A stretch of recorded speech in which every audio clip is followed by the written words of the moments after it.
అదే RTV app వార్తల్ని క్షణాల్లో చదివే అవకాశం ఉంటుంది. ఒక న్యూస్ పేపర్, ఒక టెలివిజన్ ఛానల్ మీ చేతుల్లో ఎప్పుడూ ఉంటాయి. ఈ సర్వసభ్య సమావేశం ఏర్పాటు చేయడం జరిగింది. ఈ సమావేశంలో వివిధ సంఘాలు దాదాపు 18-20 సంఘాలు కార్మిక నాయకులు ఇందులో ఉన్నారు. ఎలక్ట్రిసిటీ, హెల్త్, పోస్టలు, రైల్వే, హమాలి, అంగన్వాడీ, అనారోగ్య సెక్టార్ విషయానికి వస్తే మున్సిపాలిటీ, గ్రానైటు, మీకు పేర్లు చాలా పేర్లు చెప్పాలి కాబట్టి చెప్తా ఉంటా. ఈ సంఘాల హమాలి యూనియన్ వీళ్ళందరూ కూడా ఈ కార్యక్రమంలో ఉన్నారు. అట్లాగే అన్ని మండలాల నుంచి మండల ప్రెసిడెంట్లు ఈ కార్యక్రమంలో పార్టిసిపేట్ చేస్తూ ఉన్నారు. ఒక ఆటో యూనియన్కి సంబంధించినటువంటి కొందరు వ్యక్తులు సొంతంగా మెంబర్షిప్ పుస్తకాలు కొట్టించుకొని వారు సొంతంగా 40 కొట్టించారని చెప్పారు. మాకు తెలియదు 40 అని చెప్పారు, మంచిది అనుకున్నాం. ఆ 40కి లెక్క చెప్పకపోగా అన్న వీటిని కలిపి తీసుకొచ్చి ఇస్తాం, మీరు ఇంకొక 20 పుస్తకాలు ఇవ్వండి అని చెప్పి మా దగ్గర తీసుకున్నారు. ఈ 20 పుస్తకాలు ప్లస్ 40 పుస్తకాలు 60 పుస్తకాలు మెంబర్షిప్ వసూలు చేశారు. ఇవాళ వరకు జిల్లా ఐఎన్టీసీకి కానీ ఎవరికి మాకు లెక్కొప్ప చెప్పలేదు.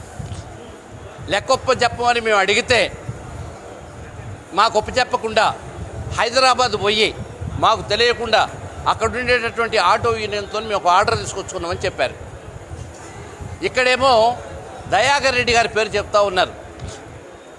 దయాకర్ రెడ్డి గారి దగ్గరికి నేను, మా సెక్రటరీ గారు, నగర ప్రెసిడెంట్ అందరం కూడా వెళ్ళి, సార్ ఇటు సంగతి ఇటు జరుగుతూ ఉందంటే వాళ్ళని కూడా పిలిపించి ఎదురు బదులు కూర్చోబెట్టి వారం రోజుల్లో మీరు లెక్కొప్పి చెప్పండి అని చెప్పడం జరిగింది. వారం కాదు 15 రోజులైనా లెక్కొప్పి చెప్పలేదు. మళ్ళీ తర్వాత పోయి ఈ లోపల వాళ్ళు చేస్తున్న పని ఏమిటంటే వాళ్ళని తీసేశారు, వీళ్ళని తీసేశారు, మాకే అసలేంది ఇచ్చారని చెప్పి ఈ వాట్సాప్లలో పెట్టడం ఇవన్నీ చేస్తూ ఉన్నారు. 4 రోజుల నాడు అదే దయాకర్ రెడ్డి గారి దగ్గరికి వెళ్ళి, దయాకర్ రెడ్డి గారు మరి వాళ్ళకి ఇచ్చిన టైము వారం రోజులు అన్నారు, 15 రోజులు 20 రోజులు దాటింది, మరి మమ్మల్ని ఏం చేయమంటారంటే మీరు ఏ నిర్ణయం తీసుకుంటారు సంఘపరంగా ఆ నిర్ణయం తీసుకోండి అని చెప్పారు. ఈరోజు ఈ సమావేశం పెట్టి మీ ఏ నిర్ణయం తీసుకోకముందే ఉలిక్కిపడి గొడవ చేసి ఎక్కడ డబ్బులు అడుగుతారో ఎక్కడ ఏమంటారో అని చెప్పి అసలు మీటింగ్ స్టార్ట్ కాకముందే వీడికి వచ్చి ఆటో యూనియన్ అని చెప్పి అంతా బయటికి రావాలని చెప్పి గొడవ చేసి బయటికి వెళ్ళడం జరిగింది. సంతోషం. మేము అనేటటువంటిది ఏంటంటే గత 10 సంవత్సరాల క్రితం నుంచి ఐఎన్టీసీలో ఆటో యూనియన్లో పనిచేసినటువంటి వాళ్ళందరూ ఇక్కడే ఉన్నారు. అందులో కొంతమంది బయటికి పోయినటువంటి వాళ్ళ దాంట్లో కూడా కొంతమంది ఉన్నారు, ఒక 3-4 తప్ప. మిగతా వాళ్ళందరూ కొత్తగా ఈ టీఆర్ఎస్ ప్రభుత్వంలో పనిచేసి నిన్న మొన్న జాయిన్ అయినటువంటి వాళ్ళు ఉన్నారు. అందరినీ కూడా వెల్కమ్ చెప్తా ఉన్నాం. ఇవాళ వాళ్ళని ఒక్కళ్ళని వద్దనే పాట లేదు. ఇవాళ ఏ కార్మికుడైనా ఐఎన్టీసీలో చేరతామని వస్తే ప్రయారిటీ ప్రకారంగా పాత 10 సంవత్సరాల బట్టి పనిచేసినటువంటి వాళ్ళ గుర్తింపుని పక్కన పెట్టి మీకు గుర్తింపు ఇవ్వాలంటే కష్టం అని చెప్తూ ఈ సమావేశంలో మేము నిర్ణయం తీసుకోవడం జరుగుతూ ఉంది. కాబట్టి ఇవాళ మీ అందరి క్లారిఫికేషన్ ఏంటంటే ఎవరైతే జిల్లా ఐఎన్టీసీని మోసం చేసి లేదా ఐఎన్టీసీని పేరు చెప్పి డబ్బులు వసూలు చేసుకున్నటువంటి వ్యక్తులు ఉన్నారో ఆ వ్యక్తుల్ని మేము తప్పు అని చెప్పి ఖండిస్తూ ఉన్నాం. ఇది తప్పు కాబట్టి ఈ అన్ని అడ్డాల మీద పోయి 10,000, 5,000, 100, 200 లేదు నేను స్టేట్ ప్రెసిడెంట్ని లేదు జిల్లా ప్రెసిడెంట్ని నాకు 5,000 కావాలి, 3,000 కావాలి, 2,000 కావాలని చెప్పి వసూలు చేసినటువంటి సంఘటనలు కూడా ఉన్నాయి. ఇట్లాంటి సంఘటనలు గత 10 సంవత్సరాల్లో ఎక్కడైనా ఈ వేదిక మీద ఉన్నటువంటి ఐఎన్టీసీ వాళ్ళు ₹1 వసూలు చేసినట్లుగా మీరు రూపిడి చేయగలరా?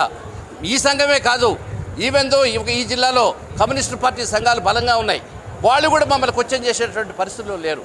కానీ ఇవాళ కావాలని చెప్పి ఈ ఐఎన్టీసీ సంఘం మీద బలోపేతం అవుతున్నటువంటి సంఘం మీద ఒక దుష్ప్రచారం చేసి ఒక బదనాం చేయాలనేటటువంటి ఒక ఆలోచనతో కొందరు వ్యక్తులు చేస్తున్నటువంటి దాన్ని మేము దాన్ని పరిగణలోకి తీసుకోవట్లేదు. ఇప్పటికైనా ఒకవేళ మీరు మాట్లాడటానికి సిద్ధంగా ఉంటే జిల్లా కమిటీ నుంచి వేదిక సంతోషంగా ఆహ్వానిస్తున్నాం. మీ కష్ట నష్టాలు ఏదైనా ఉంటే మాతో చెప్పండి, మేము మీతో మాట్లాడటానికి సిద్ధంగా ఉన్నాం.